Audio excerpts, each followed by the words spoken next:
Venezuela's economy is collapsing. There are food shortages and massive unemployment and little government support for its poorest residents. Starting in 2015, Venezuelans began fleeing to neighboring countries. And now northern Brazil is facing a crisis as thousands of refugees arrive there each month. For a look at this underreported story, Ernesto Londoño, Brazil bureau chief for the New York Times, joins us now via Skype from Buenos Aires.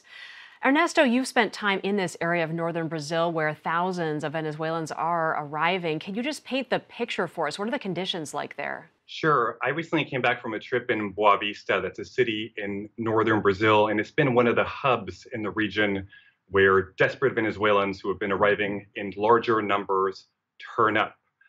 This is a migrant crisis that is years in the making. This is not entirely new, but it has entered a critical stage. What we're beginning to see is people arriving who are penniless, who are often very sick, and who are out of options. In Boa Vista, which is a relatively small city, roughly 300,000 people, all the public areas such as parks and plazas have essentially become makeshift homeless shelters. Venezuelans have put up tents, just basic camping tents. Some are just sleeping under tarps or pieces of plastic. It is really a shocking scene. You see families, you see pregnant women who spend their days just walking around city trying to beg for food, trying to beg for a little money, trying to find work. And local officials are barely coping to house just a few thousand people in formal shelters. How are the local officials responding to all this?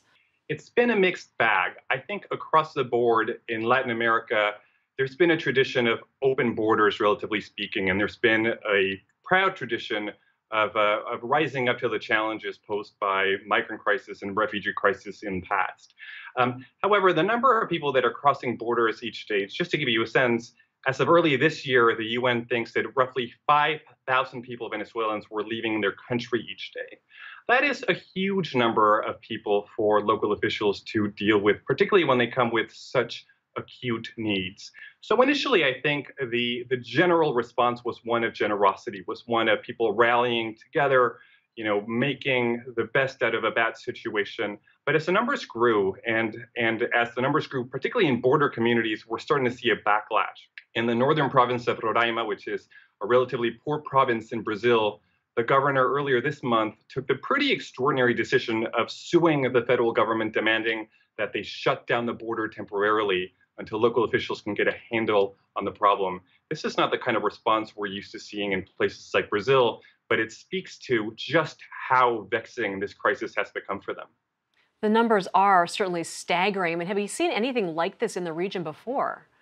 I think it's hard to find parallels that look anything like this. A burst so fast and so sudden of people who were so desperate in a country where people are literally starving to death is pretty unique. Is anyone in the international community stepping up to help? Is any humanitarian aid being sent to Venezuela? The Venezuelan government has steadfastly refused numerous offers of international aid, of humanitarian aid. Many countries have stepped up and said, we would love to help you with the root causes of this. We would love to bring in food, to bring in medicine.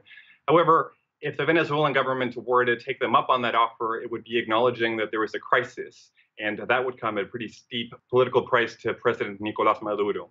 So far, the answer is no. All right. Ernesto Londoño of the New York Times, thank you so much for being with us. My pleasure.